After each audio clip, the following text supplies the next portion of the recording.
Et les résultats, eh ben écoutez, on va vous parler des résultats. Une équipe motivée. Voilà, il y a une équipe vraiment chouette qui est à fond, on innove. And we confirm this. Yeah. And I think it's important to say as well that in the team, which the children can also feel every day, we're not just all the time with the somewhat American thing of being very professional, but oh my god, I want to kill you on the inside. that does not exist here. We're really transparent with one another. We have weekly meetings, and we do the same thing with the parents. So just to echo what Caroline has said, that it's in a manner that is meant to contribute to the joy of the child, which is our common ground that we always want to come back to. Super. Les enfants, bah, ils sont plutôt épanouis. Moi, j'ai vraiment des souvenirs d'enfants notamment qui ne connaissaient pas notre pédagogie et qui venaient d'ailleurs où ça se passait pas bien et qui d'un seul coup arrivaient avec la banane. Un enfant, la maman me disait, mais tu sais Caroline, avant, donc un enfant plus grand, il vomissait tous les matins pour pas aller à l'école. Et elle me dit maintenant, et elle m'en parlait avec des larmes dans les yeux, il vient me réveiller en me disant, maman, faut qu'on aille à l'école. Des parents qui nous disent on en a marre pendant les 2 mois de coupure parce que quand est-ce qu'on retourne à l'école, donc voilà. Et les enfants contents d'aller à la garderie et quand les parents sont en retard ou la garderie c'est tip-top, voilà. Des parents même qui viennent plus tôt à 5h par exemple, donc la garderie elle a lieu de 16h30 à 17h30. Le parent arrive à 17h par exemple et l'enfant n'a pas envie de partir. Donc le parent fait la garderie, la demi-heure qui reste. Ça arrive très régulièrement. Et on ne vous parle pas beaucoup des apprentissages. Pourquoi? Parce que globalement, si on fait bien notre job au niveau du savoir-être, l'apprentissage, il est naturel. C'est-à-dire qu'on est naturellement fait pour apprendre, pour continuer à apprendre, pour grandir, pour être bien avec ça. Et donc, du coup, ils apprennent avec facilité et plaisir. Et c'est vraiment chouette de voir ça. En ce moment, on a monté des petits groupes de soutien pour des enfants qui avaient quelques difficultés en lecture. Et je suis toujours épatée de voir que quand à chacune notre tour, on va les chercher, ils sont là. Ouais! Et c'est génial de se dire c'est du soutien et ils sont à fond et ils ont envie quoi. Et on est une équipe avec des enfants, des parents qui changent le monde, des parents qui évoluent du point de vue de leur savoir-être, des fournisseurs, des partenaires qui évoluent. Donc voilà, ça bouge beaucoup. Quelques images quand même de tout ça. Ça c'est Jayan, un ancien élève avec son cahier de réussite. Ça, c'est une session de yoga, mais on a un éveil corporel tous les matins. On commence la journée par un éveil corporel. Gérer sa colère. Là, vous avez vu Cléa, elle y va à fond là, pour décharger. Juste, vous imaginez ça dans les entreprises. Hein. Non, mais ce serait génial. Ça éviterait tellement de débordements émotionnels pas à sa place. Voilà, ça ferait beaucoup de bien. Le stop. Le fameux stop, au lieu de taper, pousser, me battre, j'affirme mon espace personnel. Stop! Les ateliers santé. Donc voilà, en quelques images, la coopération. Et on va vous lire quelques résultats parce qu'on a pas mal de choses à vous raconter. Bah déjà, si vous en vient naturellement, spontanément.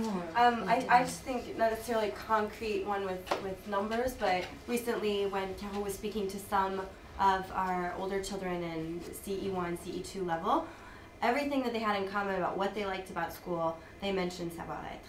And they notice it. They notice that it contributes to every other subject. They have an awareness of these things that even as parents or as teachers or older siblings, we have an idea that, yeah, they kind of know what was going on, but they really, really do, which is amazing. Et c'était pour moi très touchant. En fait, je suis allée leur demander parce qu'on est en train de revoir le contenu du site internet et je me disais, ce serait intéressant qu'eux parlent de leur école. Et donc, je leur disais, qu'est-ce que tu voudrais qu'on dise sur le site internet? Qu'est-ce que tu aurais à dire sur notre école? Qu'est-ce que tu aimes? Ah ouais, moi j'adore ça. Et puis alors, c'était génial parce que j'entendais, j'adore la géométrie, j'adore les mathématiques. J'étais, ah ouais, c'est génial. Et j'adore le savoir-être. Toujours. C'était systématique dans les 2 premières choses qu'ils aimaient le plus à l'école, le savoir-être. Alors, je disais, mais qu'est-ce que tu aimes dans le savoir-être? J'aime quand on parle du crocodile, j'aime quand on parle du trésor intérieur, j'aime quand on célèbre les réussites. Et il y a Nathan, un enfant qui n'a jamais connu d'autre école, qui disait, mais il va à un centre le mercredi, et qui disait, on a de la chance parce que c'est pas dans toutes les écoles qu'on apprend ça. Et je me suis dit, waouh, c'est vraiment super. Voilà, moi je pense que ce serait bien qu'on parle de Com. C'est le témoignage de la maman de Com.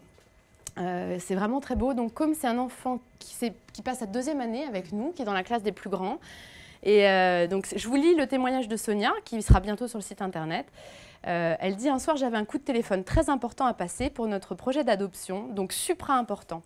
Donc je couche les enfants en les prévenant que je ne serai pas disponible pour eux pendant cette demi-heure au téléphone. Chacun claque dans la main, compris maman. Puis, un quart d'heure plus tard, Albertine, donc, qui est la petite, qui n'est pas à l'école parce qu'elle est trop petite encore, pleure dans son lit, de plus en plus fort. Com vient me prévenir, au cas où je n'aurais pas entendu, et je lui dis que je vais bientôt venir. Quand 10 minutes plus tard, je suis descendue, Albertine ne pleurait plus. Com était à ses côtés en train de lui parler. « Tu sais, ma choupinette, tu as un trésor à l'intérieur de toi. Fais-toi confiance et tu vas trouver une solution pour arrêter de pleurer. » J'étais cachée, émue. Puis il a continué. « Tu sais, moi avant, j'étais nulle. Maintenant, ça va mieux. Là, je suis sortie de ma cachette pour rectifier. Tu n'as jamais été nulle, mon loulou. C'est juste que tu n'avais pas les bonnes lunettes pour voir ce trésor qui est à l'intérieur de toi. » C'est fort, hein? Moi, ce que je trouve fort dans cet exemple, c'est qu'ils transmettent. Et ce même enfant qui avait un comportement assez en retrait, qui ne participait pas beaucoup, qui n'osait pas trop lever la main, la maman a partagé un autre moment avec nous, donc il allait souvent au foot le mercredi. Et là, de loin, elle observe ce qui se passe et elle voit tous les enfants lever la main, sauf son fils. Elle s'interroge qu'est-ce qui a pu se passer. Et elle lui demande, comme tout à l'heure, j'ai vu que l'entraîneur vous disait quelque chose, tout le monde levait la main sauf toi. Et ensuite, j'ai senti que tu parlais, mais qu'est-ce qui s'est passé en fait? Et il a dit tout simplement, écoute maman, l'entraîneur nous demandait est-ce qu'on avait envie de revenir l'année prochaine pour faire du foot? Et tout le monde a levé la main. Et moi, il m'a demandé pourquoi je n'avais pas levé la main. Et je lui ai expliqué tout naturellement que je préférais la capoeira et que je voulais faire de la capoeira. Sa mère était scotchée.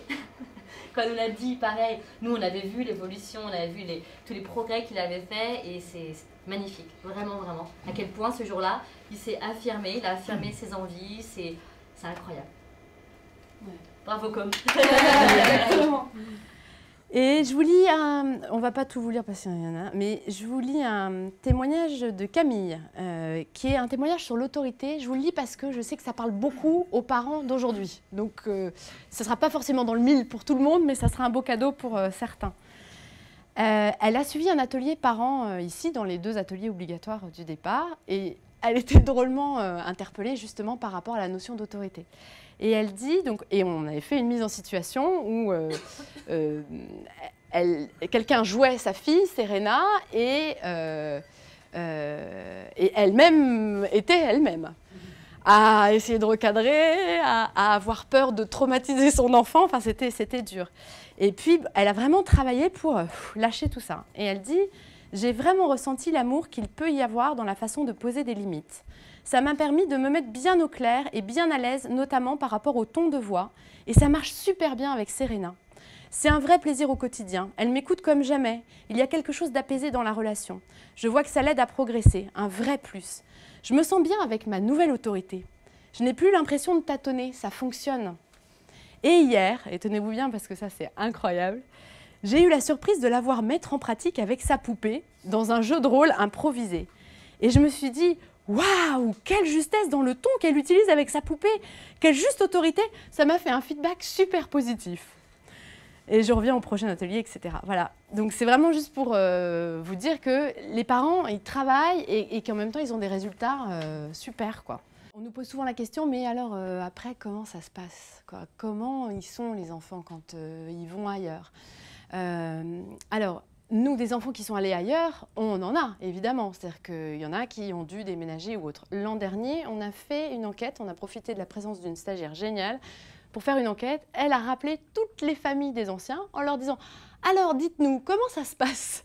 Comment ça s'est passé l'intégration après Living School? Comment votre enfant l'a vécu? » Et donc, en grande majorité, les retours, c'était ça a été bien vécu. Oui, il y a eu une période d'adaptation, mais elle aurait été valable dans n'importe quel changement. Ce qui est fort, c'est qu'il y a une confiance en soi qui a été vraiment construite ici et on sent que c'est solide et que ça permet aux enfants d'être bien ailleurs. Et il y a des familles qui disaient il a intégré des repères comme le crocodile, le trésor intérieur, le stop, qui sont restés et qu'il a même retransmis autour de lui. Donc on voit aussi qu'il y a des choses qui ont été intégrées en profondeur. Du point de vue académique aussi, on avait posé la question est-ce que les enfants sont au niveau, pas au niveau? La réponse était ils sont soit au niveau, soit au-dessus du niveau. Donc c'était rassurant pour nous aussi.